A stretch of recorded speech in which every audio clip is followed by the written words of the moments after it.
Thank you, Jesse. And if my introduction seemed excessive compared to President Obed's, it's because I wrote it. And it is excessive. I want to thank President Obed and you for having me here today, and the ITK for having me here.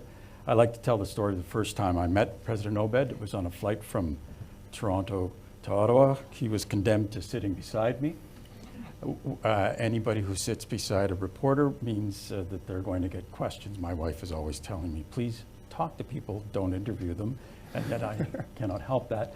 I asked him questions, and he struck me as somebody who actually listened to my questions and took the time to give me thoughtful answers. And I've never forgotten that, and I appreciate that in people who hold political office. Thank you for being here. I hope to learn as a result of my flight from Toronto to Ottawa. I learned, and I'm sure I'm going to be learning today. I'd like to begin by just getting you, if I can, to define the term Inuit Nunat. It's simple and it's complicated at the same time. And the term Inuit Nunat is mostly used in the international context. It is used to describe the geopolitical space for Inuit who reside in Greenland, Canada, Alaska, and the Chukotka region of Russia. That term has been utilized for many decades. Here in Canada, at ITK and previously at ITC, we've talked about the Inuit homeland. But in the late 2000s, when Mary Simon was the president here at Inuit Taprik Kanatami, the board deliberated on a geopolitical term that could be used that wasn't in English. And the term Inuit Nunat was the most logical term for us to use that describes the entirety of our settlement areas of our modern treaties. It is something that we assert into the world, and I've been very pleased to hear the former Prime Minister Justin Trudeau use it on a daily basis and to really comprehend the meaning of that term. We've also had success in the Department of Fisheries and Oceans and their creation of an Arctic region inclusive of Inuit Nunat. And it has now been listed as a term in federal legislation, the UNDRIP bill. The government also has enacted an Inuit Nunat policy that was enacted in 2024 and then has further cabinet directives surrounding it in 2025. So we set out to use the term more or less in southern Canada to describe the geopolitical space of our democracy. And then we use it in day-to-day political considerations for distinctions-based approaches. Another reason for having the term Inuit Nunat is that it replaces terms like Arctic or Northern. Mm-hmm. Two of our regions, Nunavik and Nunatsiavut, are not north of 60, are not in territories. And so they fell outside of policy spaces that the government created for Indigenous peoples north of 60 or Indigenous peoples within territories. We're redefining the policy space that the government of Canada uses in a way that specifically applies to Inuit. And that has been tremendously helpful. From the unity side, from the internal to Inuit society side, we hope that the term Inuit Nunat can be used to bring us together. And that when we talk about Inuit Nunat, we're not talking about land claim jurisdictions, we're talking about the sum total of the Inuit homeland. And that provides a connection that perhaps was missing a little bit before the widespread use of the term. It's not without its challenges, especially within Inuit society. We are very literal, especially in Inuktitut, our language. And so some people might question why it's spelled a certain way or it's a particular definition that they have for it. It's hard as a political leader to talk about purposefully creating new terminology that is largely for geopolitical purposes. But that's my fate in life, and I'm happy to play it. Just like Canada didn't always mean Canada. Right. This nation state and the building of the nation state became associated with that term, and it was very purposeful. Just like Inuit Nunat is very purposeful in the pursuit of self-determination for Inuit. I asked the question in part because I want to give people a sense of context and perspective. We're talking about 40% of Canada's landmass, over 70% of Canada's coastline, and we're talking about 70,000 people. And I want to give that context because it might have even been in The Economist, not by me. It was referred to once as Canada's empty attic, which I found offensive. And 70,000 people makes for a crowded attic. And the context and the scope and the breadth of where your people are is enormous. I would imagine it's 2 or 3 Frances could fit in that area. Yeah, to put it into that perspective, it's roughly 3 million square kilometers, and 35% of Canada's fresh water is in this space. It also is either owned outright by Inuit or co-managed with the federal government and provinces and territories. And that is a huge departure from the space that First Nations or Métis occupy in this country, who are governed through other historic treaties or still are in negotiation processes for treaties. We have a defined space that is either owned outright or co-managed, and that allows for us to mobilize in a democratic way on terms that the federal government and provinces and territories should better understand. A lot of my work is to educate, but also it's to educate the federal government and ministers or whomever of the agreements they've already signed, the Canada that already exists, that is still, in many cases, a blank space in the Canadian imagination. We're going to fill in the blanks because right now Canada's having another northern moment. They've happened before in our history. How would you assess the threats and the opportunities now in Inuit Nunangat? Well, we've come out of 10 years of a progressive government at the national level under the former Prime Minister Trudeau's leadership, where we've built some structures. We've passed co-developed legislation. We've imagined the implementation of our existing rights in real terms. That project is underway, but it is always at risk. Even in steady state implementation, it seems to be at risk within this country based on who the political party is or who the individual who sits in the Prime Minister's seat is. That's to say nothing of the external threats from the global space. We've heard President Trump talk openly about Greenland and annexation of Greenland, talking openly about the annexation of Canada as well.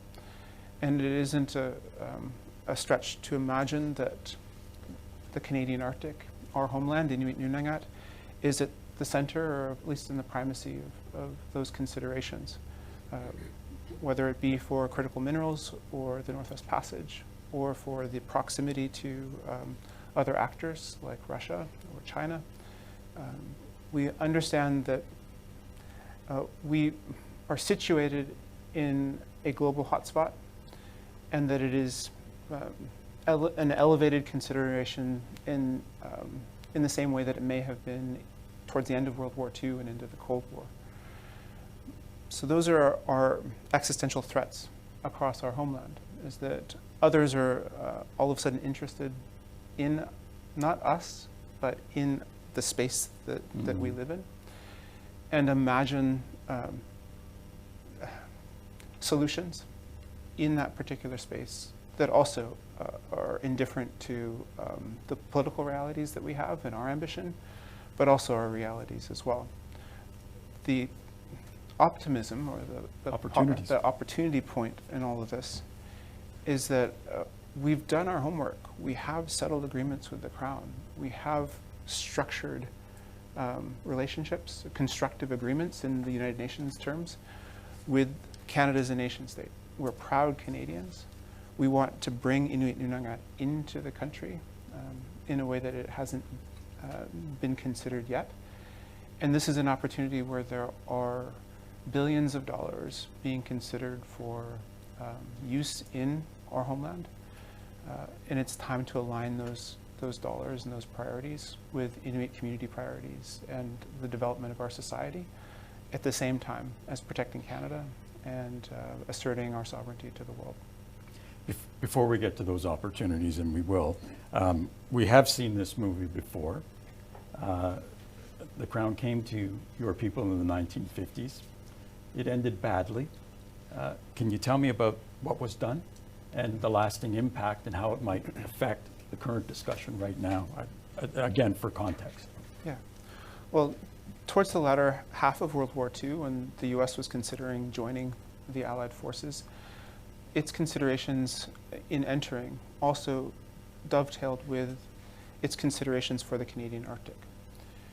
And as part of the Commonwealth, and in some cases still part of Britain in Newfoundland and Labrador, the US military then created a huge military footprint within Canada in the latter parts of World War II and into the Cold War era. There was no consideration for Inuit within the military buildup or the execution of the militarization of the Canadian Arctic at the time. Actually, quite the opposite. Inuit were used as human flagpoles, relocated from places like northern Quebec to the high Arctic, which is 1,500 kilometers to the north, as if we were just that easily adaptable to any part of the Canadian Arctic, and as if we didn't have families and communities and societies that we were parts of.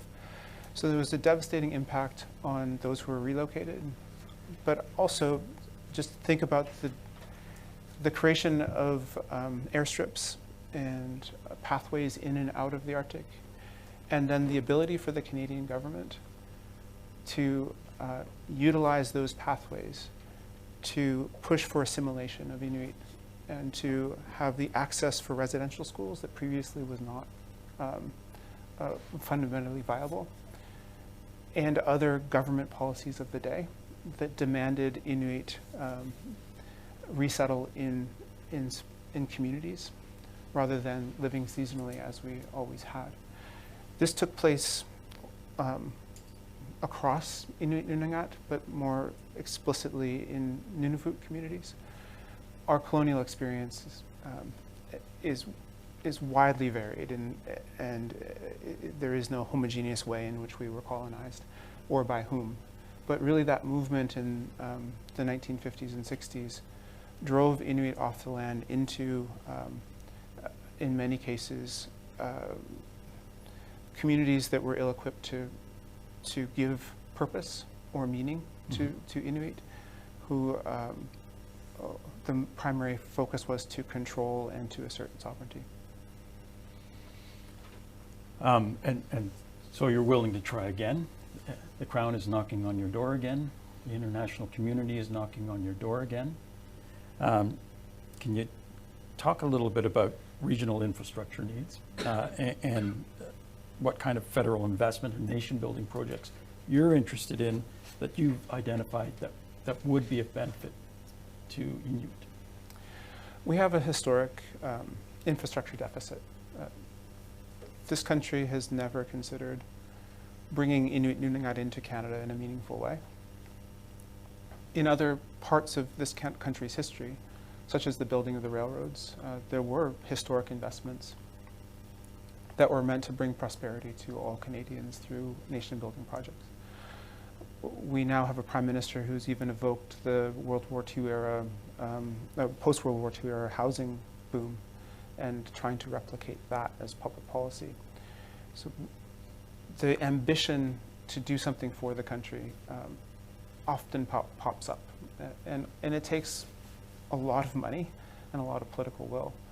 But for the Arctic, Canada's knee-jerk reaction is to think of the Arctic as a frontier, and to not think of it as a homeland for Canadians,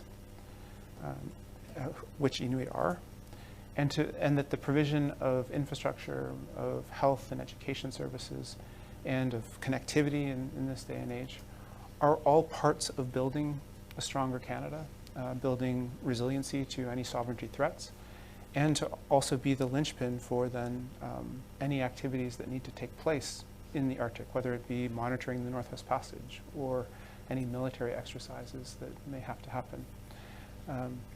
If you have a community that has a port, that's a huge advantage over a community that doesn't when it comes to an urgent need. So right now, you imagine 51 communities spread across 3.1 million square kilometers or so. Very few deep water ports, very few paved airstrips, and the only roads in or out are from Tuktoyaktuk and from Inuvik to the south. So we have 49 of our 51 communities that are fly in, fly out for the majority, if not all of the year. Only 5 of our communities are serviced by a regular ferry service, and those are in Nunat, and that's seasonal from about June to November or December. So if you think about it as a Canadian, and you think about a marine community, even as small as a 1,000-person community in Vancouver Island or in Nova Scotia, could you imagine not having a way to get to the ocean?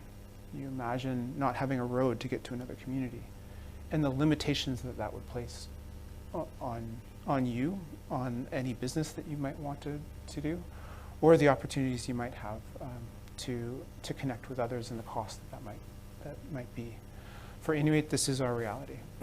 And we have worked through the Inuit Crown Partnership table to identify our infrastructure needs. We have 76 projects that we've identified across our homeland that fill key gaps and also guard against key considerations like climate impact for crumbling infrastructure in erosion zones around marine areas.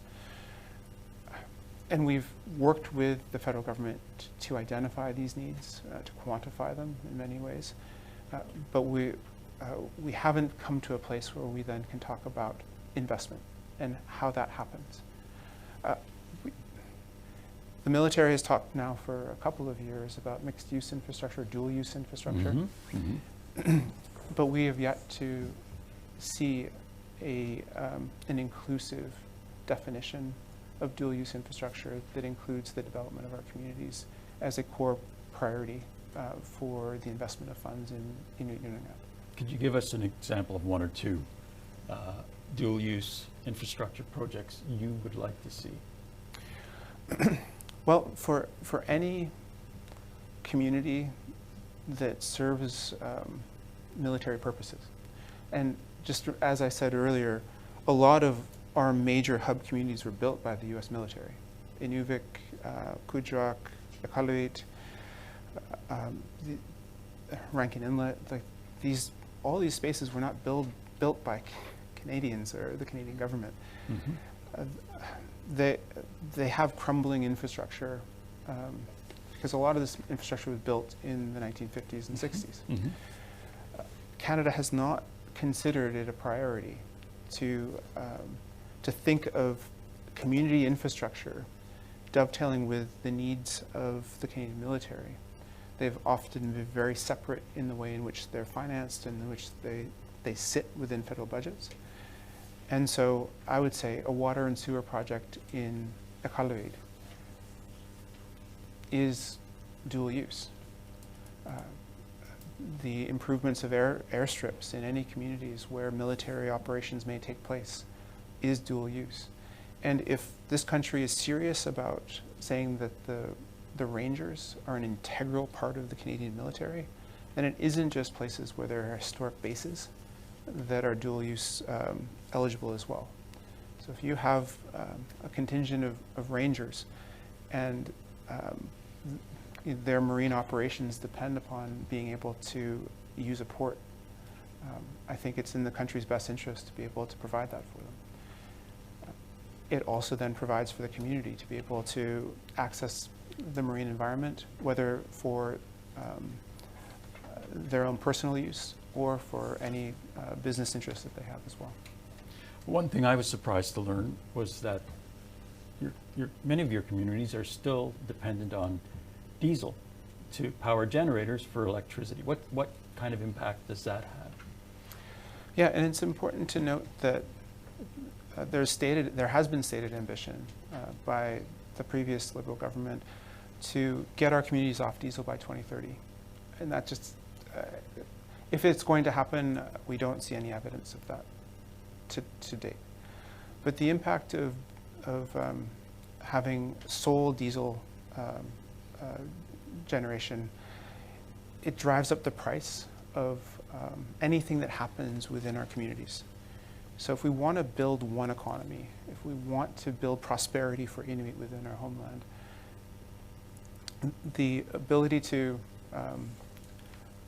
have reasonable costs associated with running a business or running a home depend upon cheaper options than taking diesel out of the Port of Montreal and shipping it 3,000 kilometers or 2,000 kilometers and then having it be the only source of electricity in a community. And in many instances delivered by barge when you can deliver it by barge, right? So it could be stored. So part of unlocking the potential of our homeland will be the ability to access cheaper electricity that will drive investment in our communities and also will bring the cost of living down. And that's before we even get into the climate discussion of not wanting to be partaking in one of the most inefficient ways of producing energy in this day and age. But there are just a couple of projects in Nunavik that are either online or just about to go online for hydro. But we hope that there will be more projects and that there will be other alternatives, whether it's wind, solar, or really anything that can get us away from diesel power generation. This is a massive limit on our ability to grow as communities, but also our ambition for being leaders in climate change as well. The rampaging elephant in the room may be C5. Tell me a little bit about whether or not Inuit were involved in the discussions leading to C5 and the impact that C5 might have. This is a reminder, Building Canada Act. It's the expedited projects of national importance. But I think this gets us back into the conversation about the differences between First Nations, Inuit, and Métis in the way that we fit into the Confederation, whether it be from a constitutional status, a legislative status, or Supreme Court rulings or policy. And for Inuit, we all have modern treaties. In those modern treaties, we have provisions that guard against the federal government or any other party running over our rights and getting to projects without our consent. So there's always this conversation about free, prior, and informed consent, and I get asked quite often whether or not I believe it means a veto or what I think of it. And for Inuit, we've moved beyond that conversation into saying, we'll implement our treaties. The rule book is there. We have structures for when impact benefit agreements are necessary, about the quantum of our benefit from natural resource extraction or other major projects. And then we also have co-management in the institutions of public government or co-management in the bodies for environmental assessment. So we are integrated into the ways in which these major projects happen. In many cases, First Nations and Métis only have a patchwork of those constitutionally protected agreements that uphold the place that they have within any development within their homeland.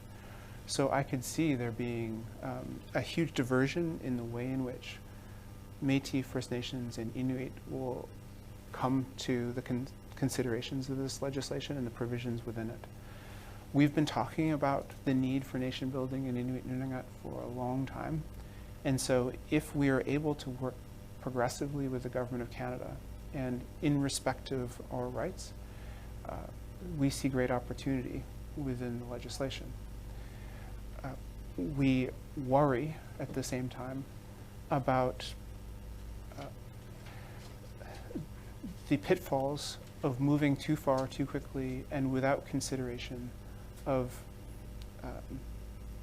all First Nations, Inuit, and Métis constitutional or legislative realities that then may limit what this legislation could do to all parties. It only makes sense for us as willing partners to work through the challenges that are ahead of us and to not imagine that we can steamroll through them. And so my advice to government in this space is to work with us. And the request that I had to the Prime Minister right off the bat was to bring this consideration to the Inuit Crown Partnership table. And the Prime Minister has indicated that he will take me up on that request, and perhaps in the next 2 weeks there might be an ICPC meeting. We're working out the details now. But for the country, I don't think it's as simple as saying we want to expedite everything. And it's because it's of national interest, we should all just put away the considerations that may otherwise govern us about how these national projects go ahead.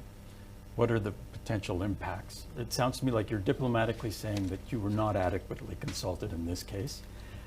What are the potential impacts that we should be worried about as a result of that? Well, I'd say for all Canadians, understand that the duty to consult or other mechanisms that are obligated by the Canadian government to Indigenous peoples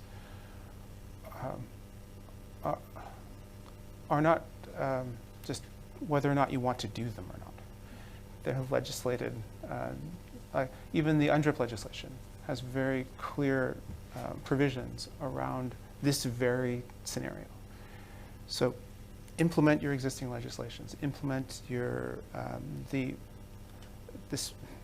the obligations that the Crown has in whatever it does with First Nations, Inuit, and Métis. And so for this particular instance, we received briefings from PMO and PCO prior to the legislation being tabled. We did not see provisions of the legislation before it was tabled. The window now, I think, is closing by next Wednesday for proposed amendments to the legislation. The public, I think I'm in the Senate on Monday to standing committee. These are all extraordinarily fast considerations for any sort of legislation. And it also, I can't help but think of the co-developed legislation that we tried to put through in previous governments and how long that took sometimes, and how many barriers were put up in our place, but also the excuses that were made by the Prime Minister and ministers around why things took 3 or 4 years. Because we're seeing now that they can sometimes take a week or two. I will confess to being old, but I will deny to my dying breath that I covered the Laurier-MacDonald debates at the turn of the last century.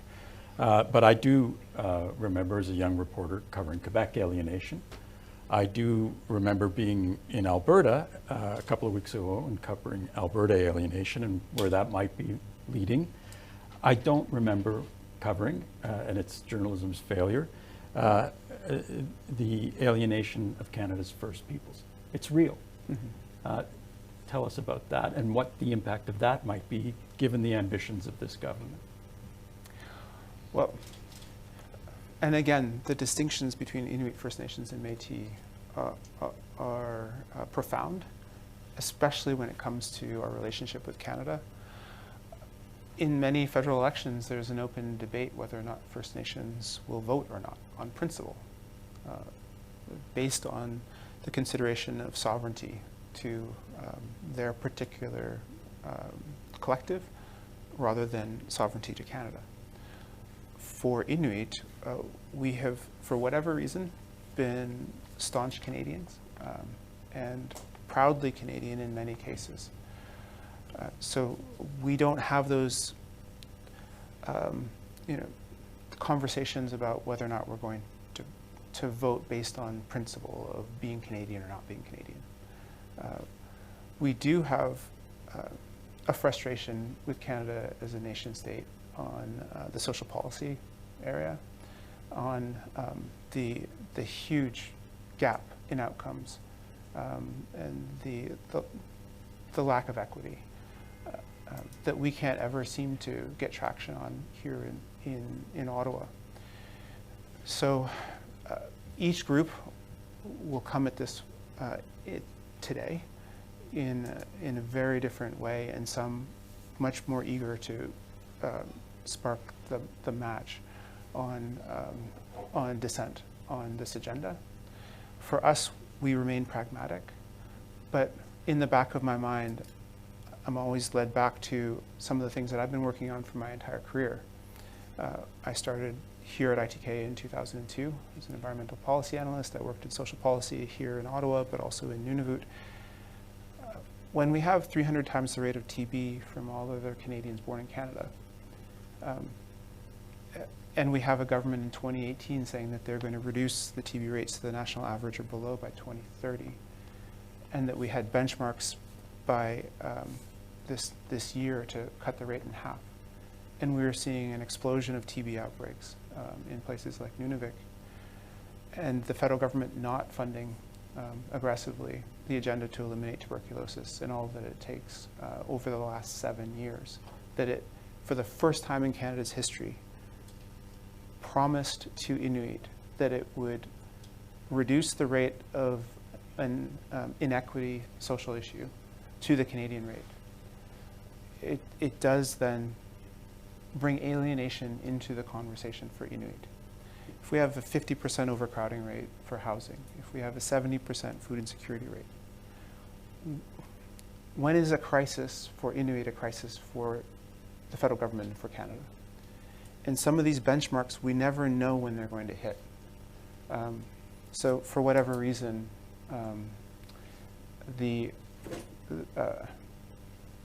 when there was findings of children in unmarked graves on the grounds of residential schools, that somehow was a moment in time for this country where it engaged not only the country's consciousness, but also put into question the ability for this country to act and what it could do to protect children and what it could do to not get back into the same space where you have young children sent off to school and dying, in some places hundreds or thousands of kilometers away and being shoved in unmarked graves. That resonated perhaps because people could relate to being mothers and fathers. Perhaps they have children who are 7 or 8 years old. But for whatever reason, the idea that, say, Inuit are dying by suicide at a rate that is up to 10 to 15 times the national average just does not resonate in the same way. So the consequence of all of this, over time, may be an alienation from politics in this country, of promises made by the government, of the willingness to still be proud Canadians. And I'll end by saying we just had an election, one of the most important elections in recent memory. We had communities in Nunavik who were denied their ability to vote. We had some communities where the polling's closed at 1 p.m. The polling station's closed with a sign on the door saying, sorry, bad weather. We had places in Nunavut where we had lost election ballot boxes. We have, why isn't that a national story? Imagine if that happened in Quebec or in Alberta. These places that talk about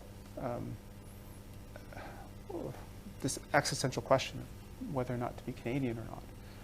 And for whatever reason, we are still in these scenarios where we have to fight for just the democratic right to vote, and that even isn't being applied in certain cases. So we have, in that particular case, we have put our complaints in to the Elections Commissioner, I believe. We've sent letters to the minister responsible, but it's just another indication of where we are with this country. And I would say that it is, if you're thinking about risks for this nation state, just for security and defense and sovereignty, I hope that the federal government would start considering the social conditions of Inuit as one of those risks. I was coming to that. If you can draw a line between those social inequalities and undermining Arctic security, tell us about how you would draw that line. Well, maybe I'll start with internet and connectivity. Right. One of the most popular purveyors of internet is SpaceX's Starlink, not only on an individual level in Inuit Nunat, but also for governments. We paid very close attention to Elon Musk openly debating whether or not to continue to provide service to Ukraine. And it isn't that large of a stretch to imagine that that could be weaponized against Canada and against Inuit. We also see foreign actors wishing to play a more meaningful role in our economy or in our businesses. China has invested, say, in the Greenland context, over $2 billion in the last, between 2012 and 2017 in infrastructure projects in Greenland. They made an unsuccessful bid to build Greenland's biggest infrastructure piece it ever did in the Nuuk airport. Here in Canada, domestically, the government of Canada stepped in to block purchases of Chinese corporations for things like Hope Bay, which now is owned, it's a gold mine owned now by Agnico Eagle, and other investments that are yet to come. For us, for Inuit, often to get these projects off the ground, whether it's essential infrastructure or housing or business development, we are sometimes pushed into these scenarios where we may have the best option for our communities is to invest with global nation states who have perhaps not the best interests for Canada or have ulterior motives for providing investment. We also see this in the research space, especially considering now that the Russian Arctic is largely closed for research to Western researchers. Then also the quote-unquote near-Arctic states that are populating global Arctic events like China now have massive interests in infrastructure dollars. There are other nation states that spend more money on research in the Canadian Arctic than Canada does. So these are all at our doorstep. Things that I think Canada can do something about. But we need to be a part of it as partners. We are not stakeholders. We are essential players within this geopolitical governance moment. And we want to chart that path forward with Canada. But it sometimes is quite hard to do considering the disadvantage that we have as Inuit to information and also to resources. Just to take it from out of the theoretical into the practical, we were talking earlier, there was a former Chief of Defense Staff who said to me that the Canadian Armed Forces needed to game out a scenario whereby China through a destroyer, decided to provide free internet to northern people. And would that be considered an act of war? So this is not necessarily theoretical. People are planning for this possibility. And it, I think, illustrates the connection between infrastructure, social infrastructure, and national security as well. And you were talking about the Russians. They have, for a long, long time, been a robust presence in their north. I think about Murmansk Oblast. I think about ports that they have been building recently that are now being used by the Chinese to come into our waters to do research. How would you compare us to those countries? And on the social front, to Norway, Greenland, Finland, other Nordic countries like that, if you were going to draw a comparison? I just think we, as Canada, have not considered the development of the Canadian Arctic in the same terms as the countries that you just have mentioned, especially Russia. And Russia's infrastructure build in the Arctic is often in league with China. Here in the country, we still are struggling for more than a couple of ports in Inuit Nunat. The Iqaluit port, which was started, I believe, over a decade ago, is just online now, which is great, was excellent. But we need to start being more serious about purposefully building the way in which we can defend our borders and the way in which we can open up prosperity for Inuit in Inuit Nunat at the same time. We look at other Nordic states, and I was very fortunate to meet with Nordic global affairs ministers in Iqaluit with then Minister Jolie in the fall. There's just, in many ways, an acceptance of the Arctic as a core piece of identity, as well as a core piece of public policy. And merging those two in this country has not happened yet. So if we want to be an Arctic state, if we want to just imagine every day that we're an Arctic state, it isn't just to know that it exists and that, yes, there are Inuit who live there, and yes, I may have a piece of great art in my living room. It's the idea that you do your public policy through this lens. You do your politics through this lens. You build your country through this lens. And that's the takeaway that I see from other actors within the nation-state space globally. Can you tell us a little bit about the warning that CSIS issued to Inuit leaders in 2019? Sorry, there was a warning, from what I understand, to Inuit leaders about activity. Oh, yeah. And this is, there have been different edicts over time, so I was just wondering if there was a specific one you were mentioning. But we're working with CSIS in a more robust way than we ever have. We still don't have security clearance for our leaders the way that we hope, and access to information that will allow for our governance to make better and more informed decisions. But we have these general security threat advisories, especially on partnering with specific companies or specific nation states, or in the research space, to partnering with specific actors from specific other countries globally. So the spy games are real in some sense, and they may sometimes be as mundane as somebody doing research under the cover of salinity in Hudson's Bay. Who knows?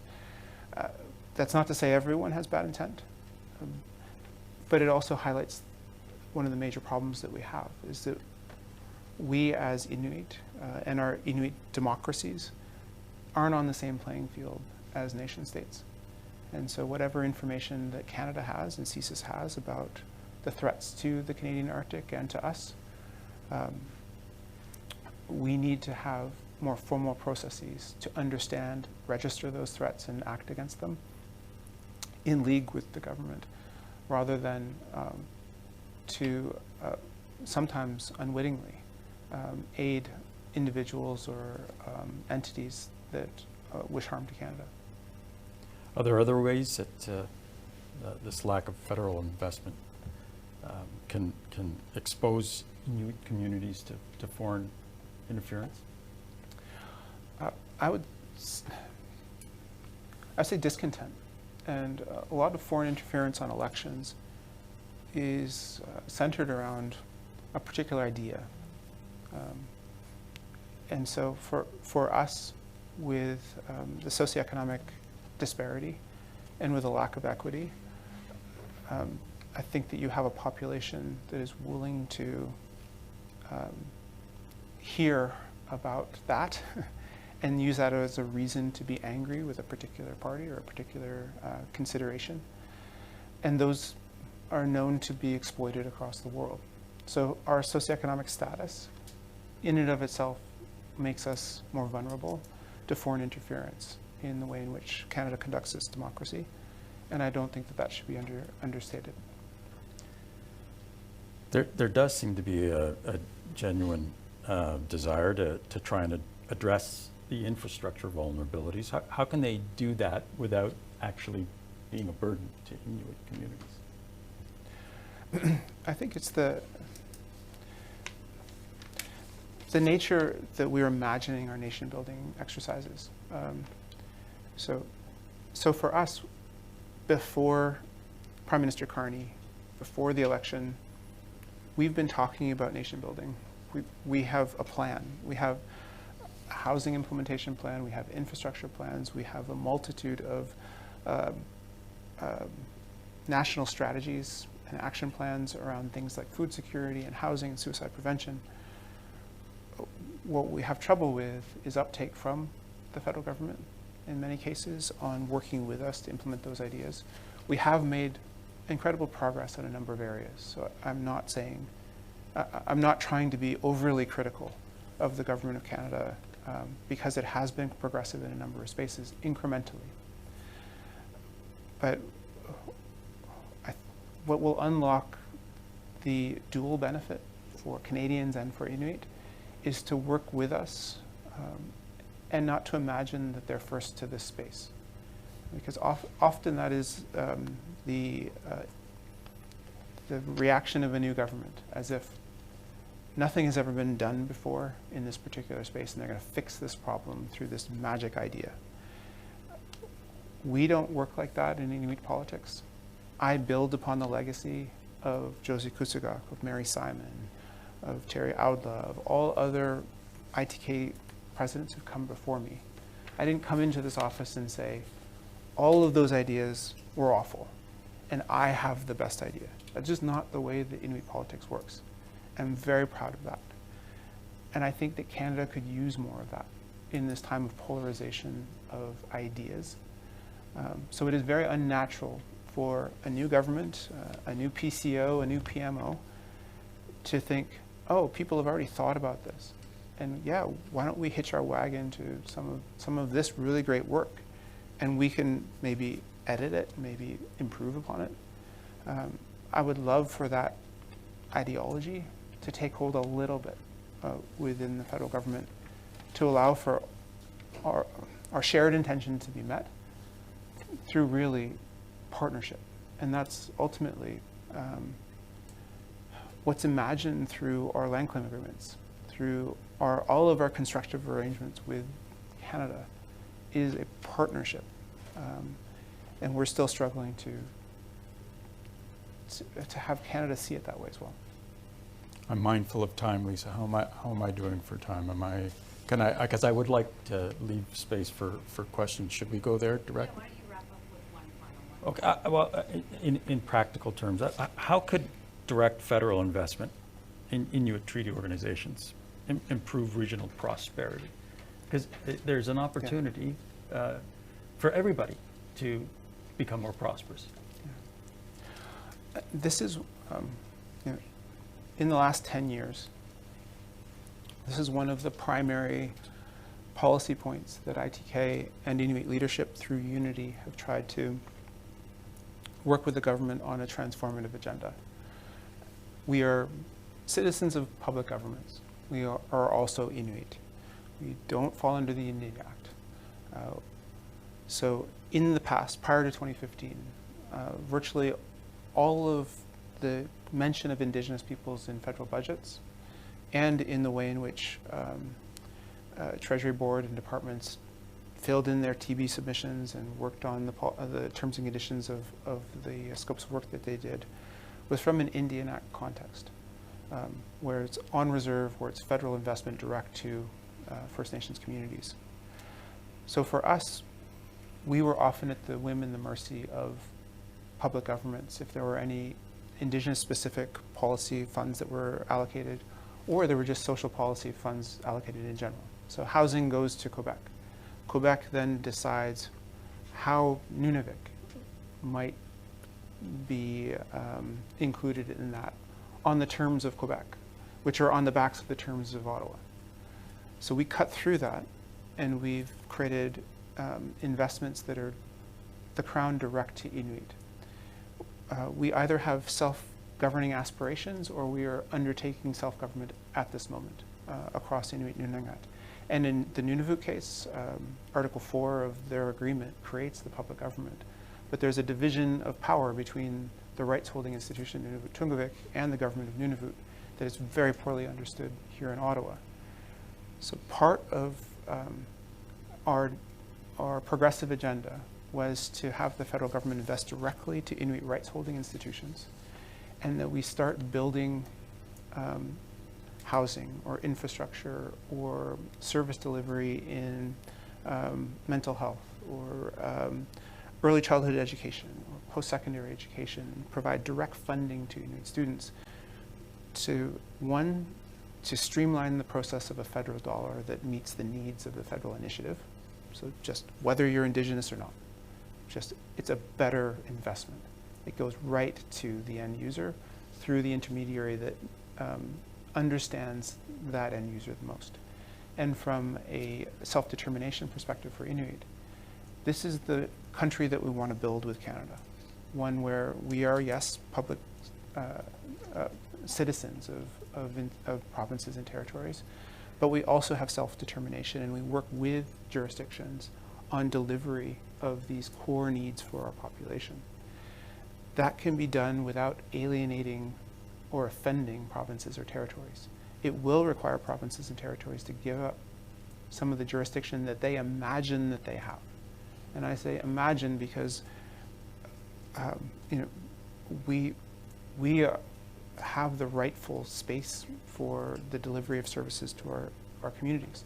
And you can see that in no clearer evidence than through the Supreme Court ruling on C-92 on the Act regarding Inuit First Nations and Métis children in care. I'm appreciative that the government of Quebec brought that forward because it really clarified the rights that we have to deliver services to our communities. That's the future that we built between 2015 and 2025, and I would love the continuation of that in this new government, where there are territorial transfers or provincial transfers to governments for all their citizens. There are direct to Inuit investments where they make sense, where we can make the best use of dollars to address the core priorities of our populations, and that we can do that for the benefit of the jurisdictions we live in as well. I think the caveat here, and this is, I think, a growing storm, is one where provinces and territories, other First Nations, Inuit, and Métis citizens within their jurisdictions, and imagine that no matter if you're an Indian Act First Nation or you're not, you are the property of Ottawa, and that the federal government should pick up the tab for healthcare, for education, for housing, for policing. That isn't the country that we've built together. And for Inuit, we are very worried about this growing consideration of provinces and territories, that any chance that they get, they will offload responsibility for citizens of their jurisdiction to the federal government if they can. This also plays into the fraudulent Indigenous collectives narrative, because if you can transfer an ordinary citizen within your jurisdiction to an Indigenous person and then have Ottawa take care of that person, that's an easy way to not have to pay education, healthcare, or other benefits to that citizen of your jurisdiction if you're a have-not jurisdiction. This is just the world we live in. And I know that there are people at the heart of all of this, and I try to be as thoughtful as I can and empathetic as I can. But this is also a really difficult time for Indigenous peoples and our rights and the implementation of those rights.